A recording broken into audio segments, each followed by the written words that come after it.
my REIT handles 50 million square feet of properties, and we're 99% leased. And I heard that over and over and over again from owners and managers of large portfolios that were saying we're at record high occupancy, record high rental rates, and yet the news is so overwhelmingly negative. Welcome to CREPN Radio for influential commercial real estate professionals who work with investors, buyers, and sellers of commercial real estate coast to coast. Whether you're an investor, broker, lender, property manager, attorney, or accountant, we're here to learn from the experts. Welcome to Commercial Real Estate Pro Network CREPN Radio, episode number 95. This is the podcast where we focus on investing in commercial real estate. We do this through weekly conversations with commercial real estate investors and professionals who provide their experience and insight to help you grow your real estate portfolio. Thanks for joining us. My name's Darren Gross. Today, my guest is John Crossman. John is a CCIM. He's a commercial real estate broker and the principal of Crossman Company. His specialty is representing owners of retail. He's also an author. His book is titled Career Killers, Career Builders, and it's available on Amazon. And if you look in the show notes, the bottom of the show notes, I've got a link to that, so you can check that out. We discuss how the news of retail's death is overstated and limited primarily to malls. We talk about what are the characteristics of healthy retail, and we also talk about what consumers are looking for. But first, a couple of quick things. If you're on social media, reach out and let's connect. I'm on LinkedIn, Facebook, Instagram, Twitter, Snapchat even. You can look me up. My handle and name on all of these is J. Darren Gross, and that's the letter J, Darren, D-A-R-R-I-N, Gross, G-R-O-S-S. Also, be sure to share the show. The goal is to learn and share, and so please go ahead and share. If you're on LinkedIn, I want to remind you too, be sure to check out our group. It's called Commercial Real Estate Pro Network. All right, let's get on to the show. This morning, my guest is John Crossman. He's the president of Crossman Company based in Orlando, Florida, a commercial real estate broker. And he's also the author of Career Killers, Career Builders. I'd like to welcome John to the program. John, are you there? I'm here. Thank you so much. Well, thank you for doing this. I'm really excited to talk with you today about commercial real estate and specifically some of the ongoings in the marketplace of retail. But before we do that, if you could do myself and the listeners a favor and tell us a little bit more about you and your operation there in Crossman Company. Correct. Thank you. Well, we're based in Orlando. We are a commercial brokerage firm that specializes in retail. We handle a 27 million square foot portfolio that covers the 8 states in the southeast U.S. We have 5 offices. And what we're known for as landlord representation retail, we do office and medical and some other things like that. But our landlord retail is where we're sort of known for. And what makes us unique in the retail world is we don't do tenant rep. We just represent landlords. And anything that landlords need us to do. So we obviously lease and manage investment sales. We also do asset management, receivership, fee development, marketing, anything in that scope of services that an owner needs to do to maximize their property's value. Got it. And is management kind of the real focus, or do you get involved in a lot of sales as well? We do. It's funny, the big 3 in our divisions is property management, leasing, and investment sales. And the way our company works, it really kind of breaks down as a third. But underneath that property management is a fair amount of fee development. It's one of the services we provide. And then, again, we do a fair amount of receivership and asset management work through special servicers as well. Got it. Well, you clearly are experienced and knowledgeable about retail, which I'm excited to talk to you about today because it seems like in recent last couple of months or last couple of years, actually, the retail sector has gotten a fair amount of press just recognizing the change in the marketplace. And I'm hoping we can kind of dive into this, and you can provide some answers and some input.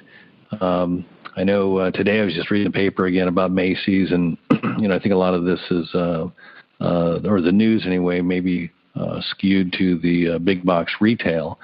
So I'm wondering if maybe you could shed a little light on, are there different segments in retail that you see that are performing or that are struggling? Sure. Can I give you a little bit of a big picture thing first? Yeah. Please do. So first off, it's something interesting to note, big picture. I just recently was at the ICS convention in Las Vegas, and I felt more anger in the industry than I have felt since the Great Recession. Anger. And where was the anger coming from? The anger was coming from people who were so frustrated with the negative coverage of retail. I bumped into the CEO of a major REIT, and he said to me, "John, my REIT handles 50 million square feet of properties, and we're 99% leased." And I heard that over and over and over again from owners and managers of large portfolios that were saying, we're at record high occupancy, record high rental rates, and yet the news is so overwhelmingly negative. A lot of people sort of feel like it's lazy reporting. It's sort of like easy reporting just to tell a story that, it's the retail apocalypse without really being able to back that up. So that was the general first thing I saw. And so the answer to your question is that, yeah, there are, different segments to it, and there are many, many segments that are doing great. You think about grocery-anchored centers to a lot of the entertainment kind of centers doing really well. And even when you go to an area that we can really pick on like malls, there are some malls that are doing phenomenally well. We have the Millennium Mall in Orlando. That's a top 10 mall in the nation. It's really a fortress mall. It's doing great. And even if you go to this extreme negative, and you'd say, well, John, what about the malls that are, seeing 2 or 3 anchors go down? What does that mean? It means opportunity. I mean, there is a handful of them, I'm sure, that are probably go down, and then maybe they don't come back at all. But there's none of the other ones that are seeing the Sears box leave and immediately get released or redeveloped. I talked to the CEO of another, over 80 million square foot portfolio, and they told me that they have multiple Sears boxes, and 75% of them were already released. So, we can talk about the fact that is Amazon impacting retail? Of course it is, and we talk about that. But it's been an overstatement in the media for sure. It's been a very ridiculous, too far, too strong as far as its coverage has gone for sure. Well, I'm glad to hear that, because I think, like you mentioned, I think a lot of times some of the news is what's the easy story, and if it's a public company that's reporting negative results, and then you hear or you tie that to the retail and to the real estate kind of thing, then it kind of shades that sector based on just that one article about a poor stock performance kind of thing. So that's right. Great news. That's great news. And so let me ask you. So the type of real estate that you mentioned that you're seeing that's doing really well, grocery anchor was one that you mentioned. Right. Is the mix? Has it changed at all? I mean, are you seeing with the properties that you guys manage? I'm trying to understand if there is it unique to the traditional large mall that has like a Macy's that maybe is struggling, that maybe the mix is kind of a mess or kind of outdated, or are you seeing anything you can point to there that you're seeing where the strength of the opportunity for landlords exists? Sure. So let me take a little back in time first, okay? Sure. So when you go to like the 1700s and America's being gridded out and they're doing section township range, the distance between the center point of section township range and the edge, the basic sort of real estate thing, is like 2 miles, okay? Then you have, like you move forward to 1800s, and you have this push into the west, right? And if you were to say, what was the average distance between the settlements in the west? The answer is it's about 2 miles. My brother, in the summertime, every 4th of July, he goes to Bolivia, and he does church planting in Bolivia. And if you ask him about what is the average distance due between churches in Bolivia in 2017, here's what he'll tell you. 2 miles. Publix is now expanding into Virginia, and they're working on deals right now in 2017, 2018. And if you ask Publix, what's your standard distance between Publixes? What will they say? 2 miles. So isn't that fascinating, right? That this 2 mile thing was true in 1700s, 1800s, and it's true now. And the reason why I always like to point that out to people is that there's something about the human body that it doesn't matter if we have bikes or Segways or horses or cars. We like to be in a pattern of about a 2 mile radius. That's just how we are created, right? In my neighborhood, we have Publix and CVS. They're about 3/4 of a mile from my house. And I have middle school age daughters, and sometimes I have a bad day and they're stressed out. And at the dinner table, you ask, "How was your day?" And they just say, "Good." If I want them to spill their guts, I take them on a walk. And so we walk to the Publix, get a piece of candy, walk back. They talk, and so when I get them open up, it's part of it is the distance of time that we're doing. And if we study retail is about 2 mile radius, and nothing's really ever impacted that. That's a very true thing. The second thing I want you to know is, as far as big picture historical, Florida Hospital created a book, and it's called Creation Health, and Creation's an acronym, and they have this view of they call it the Healthy 100. They want every person to live to be 100 years old and live a healthy, active lifestyle.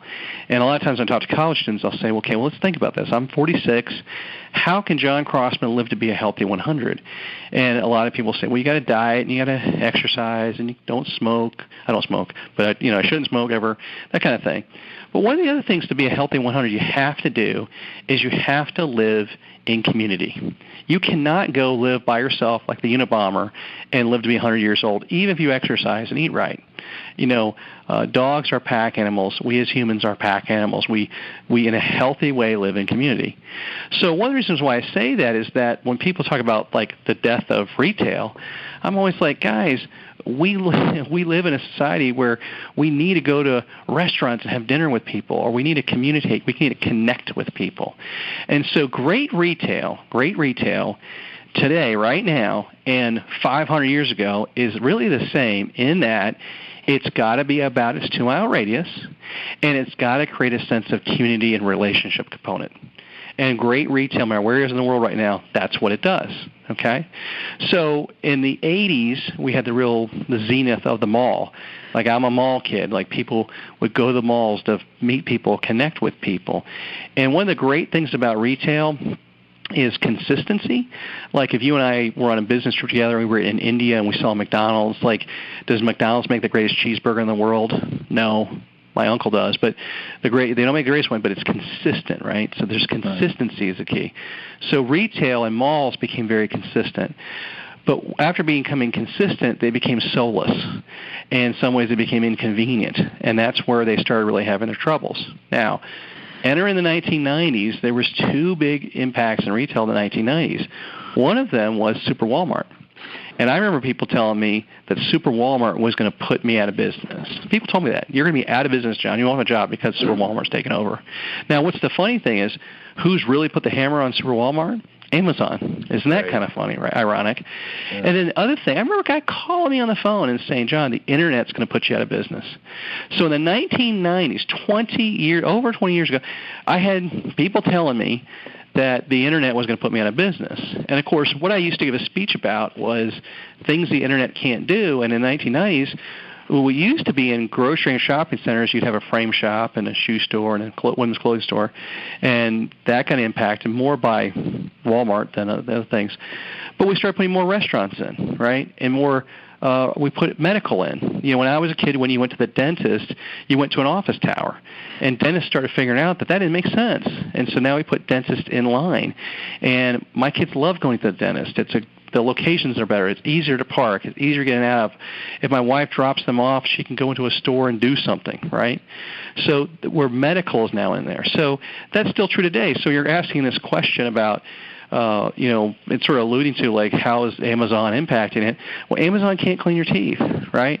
Amazon, can't get you antibiotics. I mean, there's all kinds of things that there still is this importance of human contact. And like in my neighborhood, our local grocery store center, it's got a karate school and gymnastics school. It's got a dance studio. It's got a fitness center. And then it's got about 10 restaurants, right? And so those are all the things I'm talking about, that community connectivity things. When we moved to the year 2000, the new trend was town center development. And the town center development was really a hot concept pre-recession. The problem with town centers was many times they would be architecturally town centers without functionally being town centers.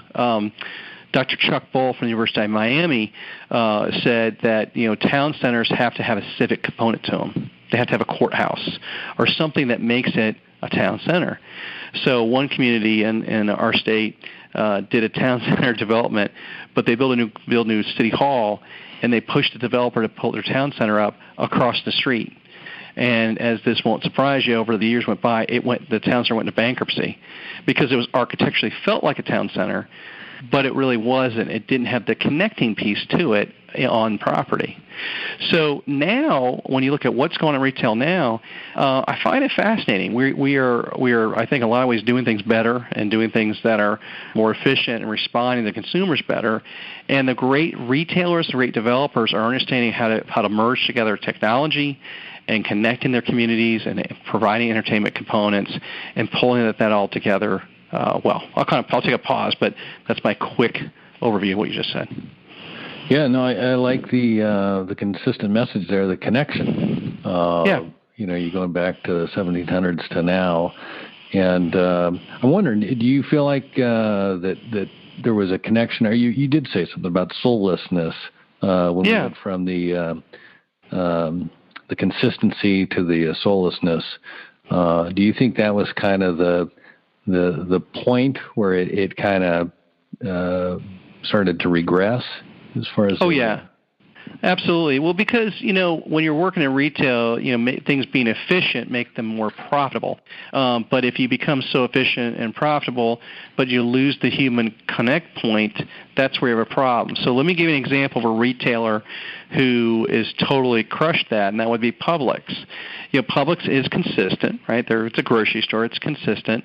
But their store managers have a lot of autonomy on how they run locally and how they connect to the community. And in my neighborhood, I asked a reporter one time, I said, who do you think is the mayor of our neighborhood? Who's the leader of our neighborhood? And the reporter said without a beat, he said Publix, which is our local grocer. He said that store manager is the mayor of the neighborhood. And I said, why do you say that? He goes, John, he never says no. And I said, what does that mean? He goes, if you're a charity and you go to him, he will give you money. If you go to him and he can't give you money, he'll give you space. He'll let Girl Scouts, sell cookies in front of the store, that kind of thing. If he can't give you money and he can't give you space, he'll give you an idea. Like if your charity goes to him and he doesn't have the money or space, he'll tell you, you know what, why don't you think about this? He'll give you something. And so what happens is that, my daughter one time when she was in elementary school, she said, Dad, we got to go by Publix because my artwork is on the wall. And, of course, you go there, and it's a bunch of terrible paintings. Little kids they're all terrible. But my daughter's driving me to the retailer, right? And so it's that kind of thing that you can be big. You can be a big Fortune 500 company, and you can be consistent, and you can connect. You can still have a humanity to you that connects to your local community. And it's funny, I heard a pastor of a church one time talk about churches that do well, they know how to pierce the culture of their local community. And, whether it's a church or whether it's retail, it's really the same mindset, right? It's about connecting and being relevant to a community. When a church becomes historic, meaning like you walk into it in a component like it's a museum, but no one goes to it, that church is dying, right? And so the same is true in retail. You've got to have a great location, and then you've got to be connected and relevant to that community. So let me ask you, I think you've clearly made the case that, retail is alive and well. Mm-hmm. And kind of the distance and the consistency. I'm curious. Do you see? Is there any community size that is kind of a barrier where it lacks a strength? Well, let me give you the magic number. Is 10,000 people. If you have 10,000 people within a 2-mile radius, you can have a grocery store. If you, in your own community, drive at the intersection, you see 2 grocery stores, one in one corner, one in another corner, I'm willing to bet you there's 20,000 people within 2-mile radius. And I would say that almost any place in America. Now, you might say, John, what about Miami or L.A.? Well, of course, when you have dense, areas and whatever you can have, that can be confined. It can be blocks. But I'm just saying, for the majority of our country, that math works. So sometimes I'll have a small community will contact me, and they'll say, hey, John, we're trying to revitalize our downtown area. We think if we had retail in our downtown area, it would be better. The first thing I ask them is, what is your existing demographics right now? And then is there any projected growth to that? And so if they come back to me and said our downtown core area has 1,500 people, and what we really feel like is we need a grocery store to revitalize downtown, that's a non-starter. It's like, no, that's never going to happen because you can't, the math doesn't work. And so I always tell people, if you're looking to revitalize downtown, what you got to focus on is jobs, right? First you have jobs, then you focus on residents, and then you focus on retail. And that's how that's the step process to lead that revitalization. But the 10,000 number is a very turning point number. Gotcha. Trying to look through here on just trying to understand. I guess let's go back to the negative press thing. Not to dwell on that, but I'm just no, it's fine. It's relevant. People are talking about it. Well, and I guess my thought process is that my experience. You mentioned the malls and stuff, and I grew up back in Kansas City, and there was a mall called Metcalf South. It was a mall that every pair of tennis shoes and pair of jeans I ever wore growing up came from there. And it's been, I think there's a Sears anchor store that's still there, but they're actually in the process of demoing the mall. And I guess what I'm curious about in the situations where this, I don't know what we want to call it, vacancy or dark or whatever the word is there, what's the opportunity? I guess I'm trying to figure out. Is it just complete redevelopment? It varies, but let me say this as an answer I like. We used to talk about a mixed-use development, and I think that what we're going to talk about in the future is mixing the uses within the development. 20 years ago, when I was early in my career, there were mall people and non-mall people. If you went to a conference, the mall people kind of stuck themselves, that was it. And then you start seeing tenants coming out of the malls and going freestanding or going anywhere, and that was kind of a game changer. One of the things 20, 25 years ago is that if you went to Macy's and you said, Macy's, there's a vacant space next to you, and we want to put in an office use. Is that okay? They would have told you no. But if you go to Macy's or Target or any number, JCPenney or any of these retailers now, and you say, hey, there's 10,000 square feet vacant, we want to put an office use in there, they're absolutely going to approve it and encourage it. We have seen malls across the country get fixed by adding medical, adding a hospital, by adding education, adding a college. We've seen them add office uses. We've had them add religious uses, have gyms enter the mall, have grocery stores in the malls. We've seen all of those different things happen, and they've all led to revitalization. It's a funny thing. One of the things I always tell people when you think about retail, have you ever seen the movie It's a Wonderful Life? You know that film, right? Oh, yeah. Yeah, right? Classic. Mm-hmm. Well, the next time you watch that film, this coming, Christmas, notice the scale of the community. That movie was made in 1946. That movie was made pre-highway system, pre-suburbs. The mall did not exist when that movie was made. And at the end of the movie, when he's running around the town, and he's saying, Merry Christmas, Mr. Potter, and Merry Christmas savings and loans like that, he doesn't run 26 miles, right? But his office and the high school and his home are clearly in this little core area, right? right? That he's again is connecting to. And so when we had the explosion of the suburbs, I have a friend of mine that says we got retail wrong for 50 years. We started doing these developments where we say, okay, we're going to build these suburbs, and houses are going to go here, and a mall is going to go here, and office is going to go here. And I think what we learned was that doesn't always make sense. That's not how people function and operate. And so if you say, well, this property is a mall, it's retail, well, wait a minute. If you take a vacant space and you put office users in there, you know what you do? Well, you put people in the mall that typically no one's in the mall that time. You put people inside the mall at low occupancy hours for the mall. So that's actually good.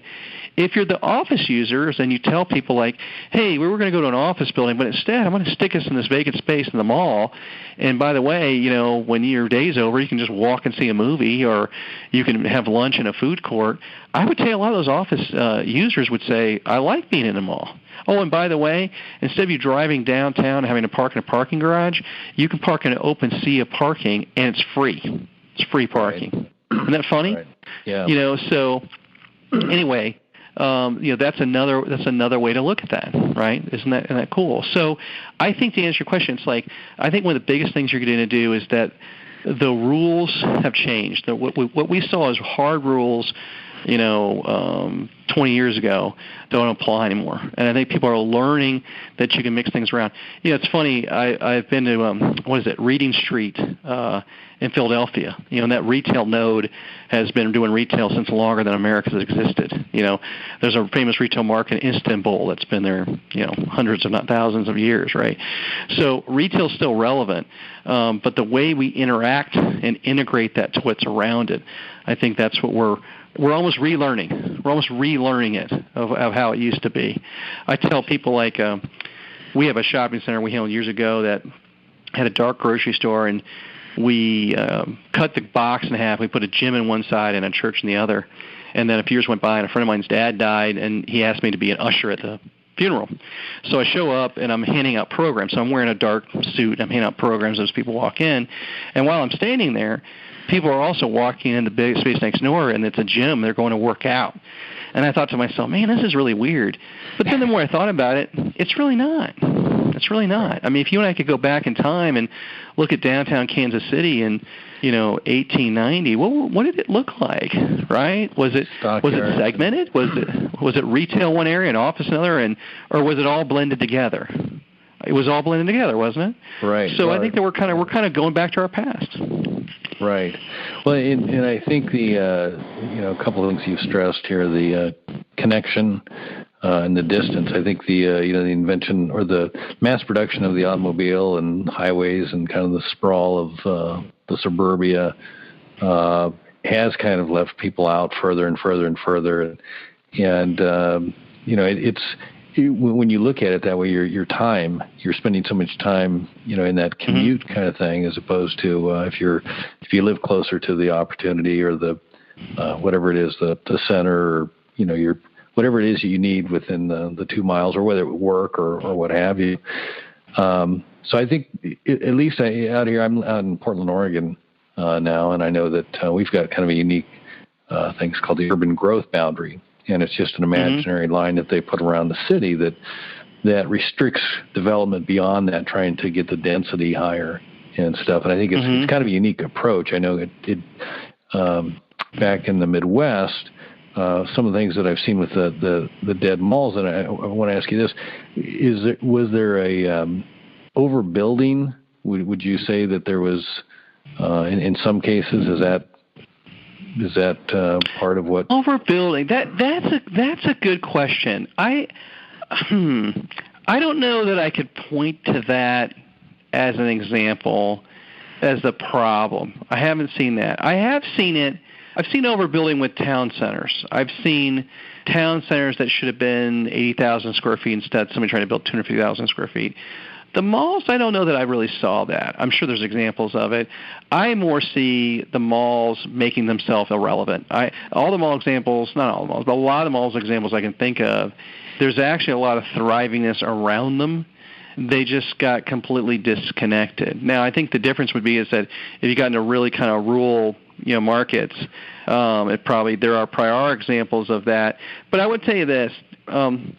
I don't know if this is a true story, but somebody told me that when Chernobyl happened, that there was these Russian firemen that went to try to put out the fire and deal with it, and from a distance they could see radiation pouring on top of them.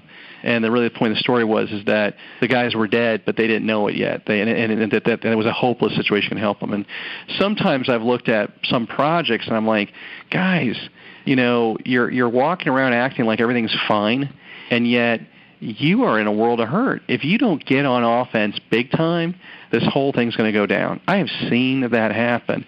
And if I was somehow, own a mall in a very rural market, I would be all about offense. And here's who I would have on speed dial: the CEO of the local hospital, the CEO of the local state college, the CEO of the local community college, every religious organization in town. I mean, you have to think in those terms. The thought process of, I have a mall in a rural area and I've got a dark box and I'm going to try to go meet with Dillard's and get them to come here is not the way to think. The way you got to think is, I've got a very big real estate play, and I've got to make this into the town center once again. And I've got to find every level of job creation component to get into that project.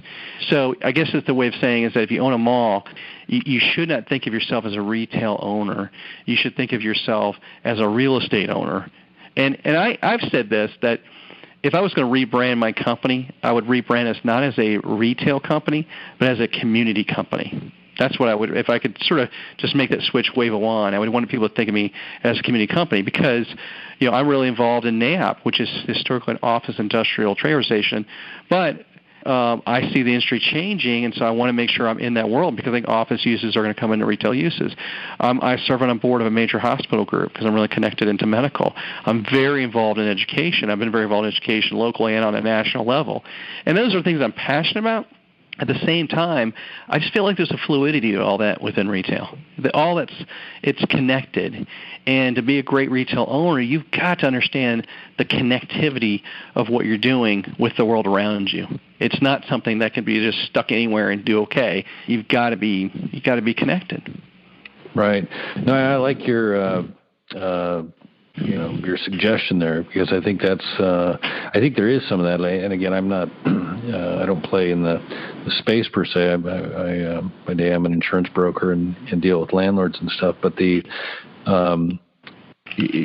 that kind of being on offense and knowing who all the potential people are as opposed to the traditional tenants. And when you call them and they say no thanks, then you're kind of, you sit there and wait for the phone to ring. It's not going to happen. But I think like inventing the opportunity or presented it to a non-traditional tenant and showing them the potential is huge. And then also, like you said, by getting people there, you're increasing the foot traffic, which is going to benefit the other tenants and retailers in the mall there. That's great. Can I just real quick and then I'll ask a question, but I just want you to say this, like, pick your sports analogy, but it's like if you're in the fourth quarter of, the NBA Finals and you're down by 25 points, you better start shooting some three-pointers, right? If you're the fourth quarter of the Super Bowl and you're down by 4 touchdowns, you better start throwing some long passes, right? If you're owning a mall right now in a rural market, you better be really thinking about that kind of way. Now, again, that sounds a little bit contrary to how I started the conversation, where I'm saying we're not in a retail apocalypse. But that's where when people are listening to this, they've got to understand that difference. That, if you own a 50 million square foot retail portfolio and all your properties are in, tier 1 markets across the country, you're doing great. Frankly, in that scenario, you're wishing there'd be some vacancy because you could probably up your rents. But if you're owning one project in one rural market, that's the difference. And I'm not telling you it's the death of you. It's probably the opportunity of it. You just have to view the world differently than you did 20 years ago. Right. Let me ask you, is there a significant difference in your mind between like a retail strip as opposed to a retail center Well, let me give you my definitions, and I don't know if this is right, but I'll just tell you what mine are. So when I think about a neighborhood shopping center has a grocery store in it. That's what makes it a neighborhood shopping center. When I think about a community center has a grocery store and a soft goods. So if it has a TJ Maxx and a grocery store, that's what makes a community center. A power center would be a center that's all big box, almost no shop tenants. It's like having a Best Buy and other tenants, like those kind of Target, that kind of category. A lifestyle center is a center that has an entertainment component to it. So a lifestyle center would have a movie theater in it, would make that. And then when I say a mall means it has an enclosed portion to it. So those are how I use those terms, and to me it's like they're and they're not interchangeable. They have very specific definitions to them. Old school, strip shopping centers that are unanchored, that are 40,000 square feet, they don't have any anchor at all, and they have 2 rows of parking and they're right up on the road. Man, there's a product like that's built in the 1950s, and I drove across the country, and they're still well leased, right? So when they're short bay depths and they're good proximity, easy in and out, easy out, a lot of product around the country that's doing just fine. Right. Well, I appreciate you kind of breaking that down there, because I think sure. Where I've seen most of the news pointed is more of the mall. Right. Is kind of the issue, and I think one of the things that I'm just kind of curious, if you've seen any troubled malls that have gone on the offense, like you mentioned before, and pulled it out as far as save themselves, or do you have any experience with that? Well, first thing I'd say is, let me just talk about a Fortress Mall example, and again, I go back to the Mall Millennia in Orlando, because it's a top 10 mall in America. Nathan Forbes, who owns that project, he has created a culture of, when the mall opens, it's like we're a theater and the curtain's coming up and it's showtime. That's kind of the culture that he's created. And when I give speeches in a market in North Central Florida, and we'll talk about that, and I'll bring up that mall, and I'm looking at a sea of white-collar professionals, right? So if I'm looking at an audience and it's an educated, six-figure income audience, I'll say to the audience, I say, raise your hand if you've ever been invited to a specific event located at Mall Millennia. 95% of the hands go up.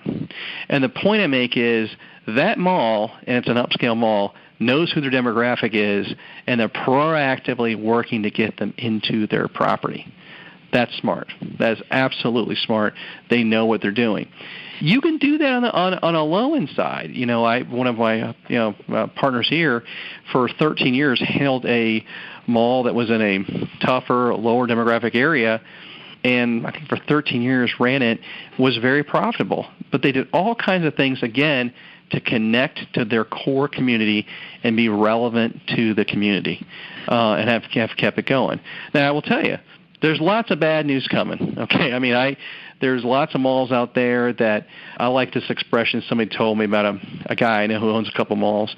Somebody said, he bought those malls cheap. He just didn't buy them cheap enough.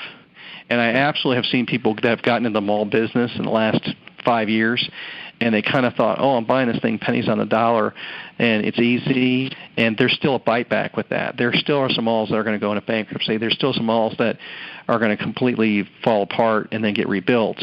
It's just that's not the story of all retail. It's a story of a segment of retail, and it also doesn't mean that mall becomes a vacant wasteland, kind of a thing. It just means that it's going to go through some sort of recycle. Right. Of course, is there that example of again, if you and I went to Kansas City and we're driving through the middle of nowhere and we see a vacant mall, we're like, yeah, that's probably going to be vacant for the next 50 years. Yeah, that could happen. But I think more often than not, we're just going to see it kind of evolve into the next thing. Right. Well, and I guess when I look at it, I see these huge hulking, and then I'm going to keep pointing to this Metcalf South thing, just because it was, I don't remember how many square feet it was, but it was huge. It's like a 40-acre parcel. It was big, and but I was I guess that what you were kind of stressing was about get aggressive about inviting potential tenants in that aren't traditional. Right. And to me, that just makes so much more sense as opposed to knocking down a perfectly good functioning building. I mean, I just look at all just the cost of the demo and the redo and all that, and it just seems to me like a lot of misplaced energy, as opposed to, maybe some remodel, or maybe some carve out and make some spaces, reconfigure some space. But I always look at it, I'm just going like, that's a lot of cost when you go to the demo and you got the start over and all that. And I guess it's new and shiny, and that's part of what attracts people. But it seems like there's I don't know if it's short-sightedness or it's just like a kind of a we haven't tried, we're not going to do that, that's not going to work here, kind of thing. I mean, I wasn't.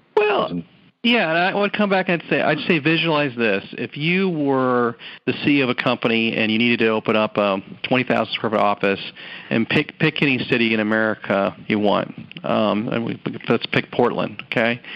And option A is you put it in a downtown in an office tower, and you're right in the heart of downtown, and you pay that rent, and you'd say, well, there's cool factors to being downtown, no doubt about it.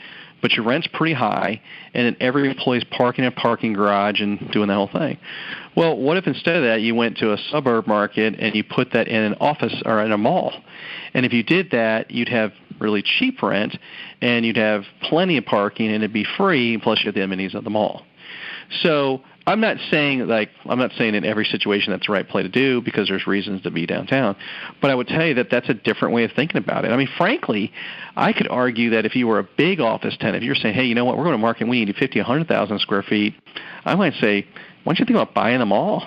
Just buying the whole thing and putting yourself in a portion of it. And in that situation, you'd stabilize the asset and then control everything else in there. And that's happened too. I've seen that happen. But I would tell you, that's just a different way of thinking about it. I guess my big thing is the rules are changing. The rules are changing. There's rules that are breaking. And as I say that, at the exact same breath I'm saying that it's a lot of back to basics and fundamentals like customer service. I mean, and let me say this to you for what's worth. The radio was supposed to put live theater out of business, and movies were supposed to put radio out of business, and TV was supposed to put movies out of business, and then the Internet's supposed to put, TV out of business.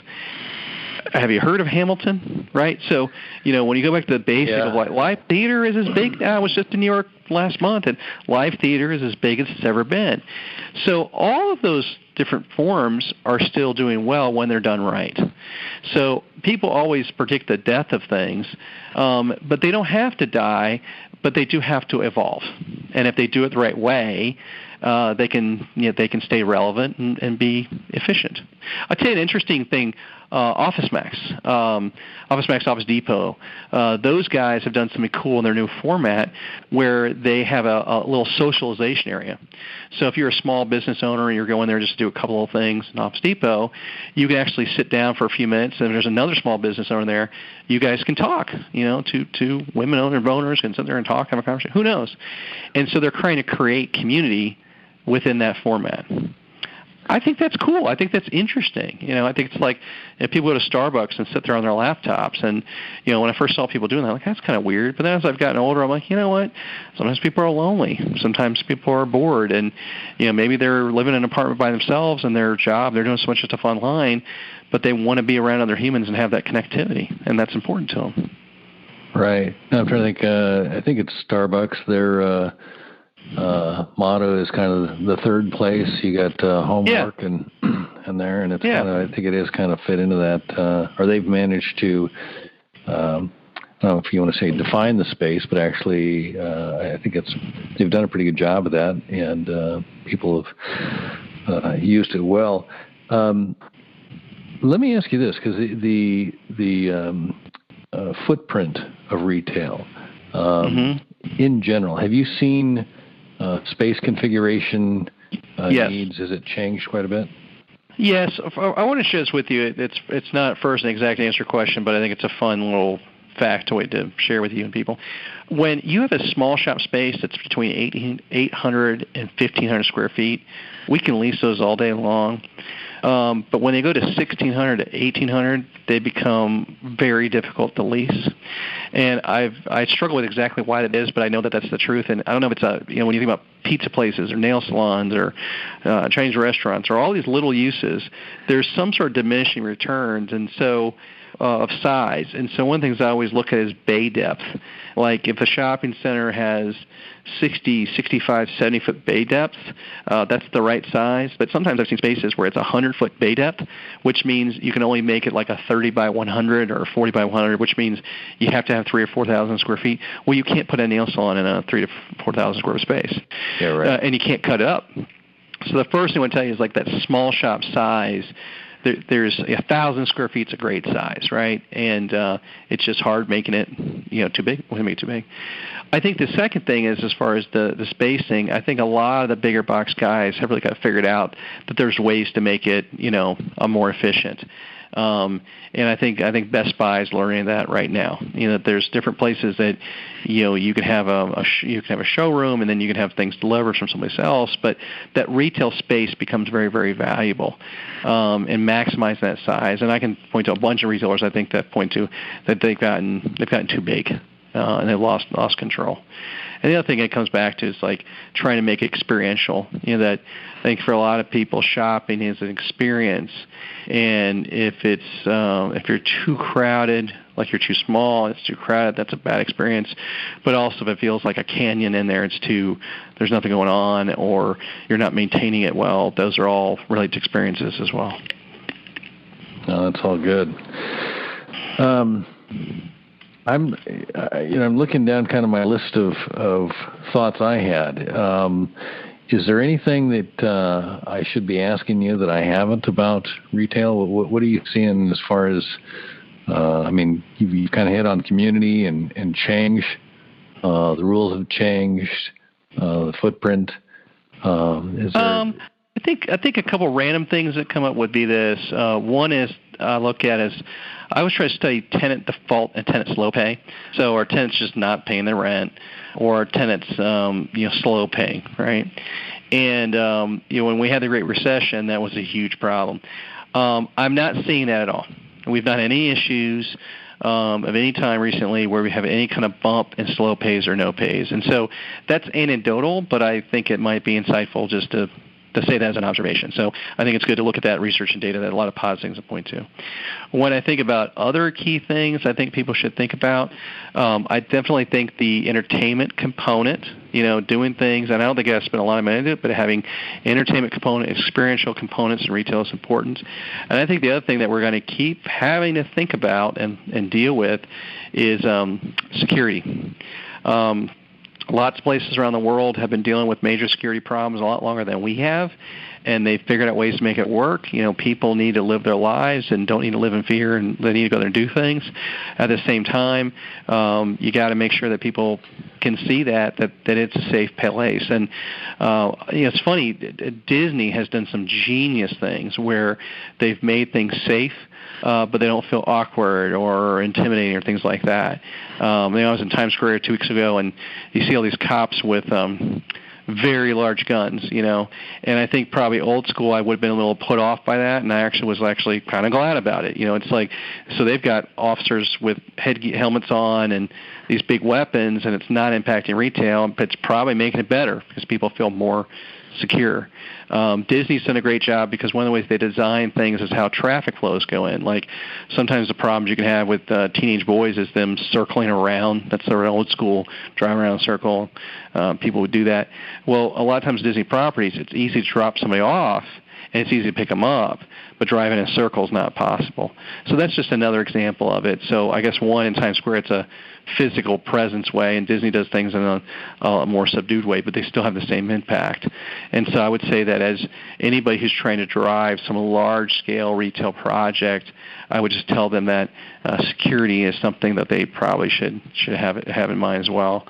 And then I also think it's kind of lost on people is the unity of the tenants. I worked with them all, not that long ago, several years ago, and they had no social media at all. Them all had no social media. It was weird.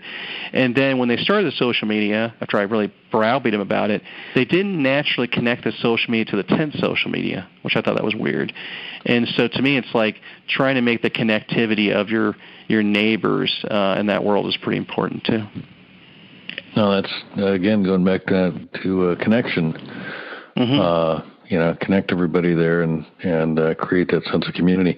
On your note there on the entertainment and experience, is that primarily kind of restaurants and movies? Is there? I'll tell you a funny story. In my neighborhood, every year they had an Easter egg hunt that was real popular with the kids. There's like a window your kids really are into stuff like that, and they're not. Like 4 or 5 is kind of the magic age. Anyway, so one year they canceled the Easter egg hunt, and so I contacted the person in charge. I'm like, why did you cancel Easter egg hunt? And they said, we didn't have any volunteers for it. And I was like, well, we can volunteer. How hard is it? You take a plastic egg, put a Tootsie Roll in it, whatever. And so then she said, well, the other problem is the cost. And I was like, gosh, well, what's the cost? And they said $10,000. I was like, $10,000? I'm like, why would it cost $10,000 to an Easter egg hunt? She goes, well, because of the DJ. And I'm like, are you kidding me? like you don't have to have a DJ and have an Easter egg hunt. Here's why I'm telling that. My wife, before we had kids, was an actress. And, there is an amazing number of talented people in our country that what they really want is a chance to perform, and they don't get it. So to me, it's like if I had them all, who I would be best friends with would be the local high school, local middle school chorus directors and band teachers and theater club people, and I would ask them, I'd say, hey, look, obviously in December you got Santa Claus in your little town area for your mall, but when it's January, have concerts there all the time with, offer it. Say, hey, why don't you have your kids come out and sing or dance or play their musical instruments, or whatever it is, right? And then, like church choirs, But whatever it is in that community, what I would say is take a dot, put it on your mall, and circle 1 mile, and think through what's in that 1 mile, and then pull it in, right? You're going to have somebody contact you and say, oh, I want to have my group perform, but they're from 20 miles away. They're just trying to get a gig. That's not what you're trying to do. You're trying to connect to that community. You're trying to get that soccer mom to say, I've got to go to that mall because my kid's performing, right? Now, I'm saying mall, but this could be any kind of retail property, I mentioned before about Publix and having kids' artwork. You could take a vacant space and say, we're going to have local artists or local high school artists or local college artists. We're going to create a free gallery and let them have their stuff up for sale in one of our vacant spaces just because we're trying to promote the arts. I mean, it's not a huge – if you're spending $10,000 for an Easter egg hunt, you're doing it wrong. Right? You're doing it wrong. Like, there's so many things you can do to pull people in and allow people. You think about the Greeks, right? Like the Greeks, really, had their town center and people were in their town center doing entertainment or doing philosophy or discussing things or whatever. Couldn't you do the same kind of thing in a retail forum today with all different kinds of artistic expression? And I think people would like that and appreciate that, right? Oh, absolutely. It was funny when you were talking about the Easter egg hunt. I used to be in the JC's, the Junior Chamber of Commerce, and that was kind of one of our events, and it was, $10,000. We didn't have a DJ, but I think we basically probably hit up the Publix, got the candy donated, spent a night, filling eggs with candy, and in a matter of 2 minutes, the whole event was over. After you, drop the rope, the kids gobble up the stuff, and it's gone, and everybody's happy. A little imagination goes a long way there. That's good. Well, I'll say one other thing, just for what it's worth. If somebody from anywhere in the country called me and said, John, tell me who's doing it right. What's the best town center project? Who's doing it better than anybody I've ever seen? And I have a very clear answer, and it's the Villages. The Villages is the largest adult community in America. I think it's the largest active residential development in America. It's about an hour north of Orlando. I would tell anybody, if you really want to study something that's done well and been very profitable, some projects get a lot of note because of different kind of things, and I sometimes push people to say, hey, that project you're highlighting went to bankruptcy. It had some major problems. But the Villages has been highly profitable, and it's been highly loved by its consumer. And I just don't know that I've ever seen anybody do a better job than them. So I would just suggest that's a good thing for people to see as an example of how to get done right. Oh, that's great, and that's a community development, right? I mean, it's housing with retail and lifestyle, all that. Yep. So. Yep. Got it. Well, John, I have really enjoyed our time together. Well, thank you for taking the time to do this. If the listeners wanted to reach out and get in touch with you, what's the best way for them to do that? Well, if anybody wants to connect me on LinkedIn, I'll take them. So LinkedIn's one way. So I'm John Crossman from Orlando on LinkedIn. They certainly could go to my website, which is Crossman Co, CROSSMANCO.com, or email me at jcrossman@crossmanco.com. And I do want to mention my book, Career Killers, Career Builders. That book has hit number one on Amazon 3 times in its category, which is pretty cool.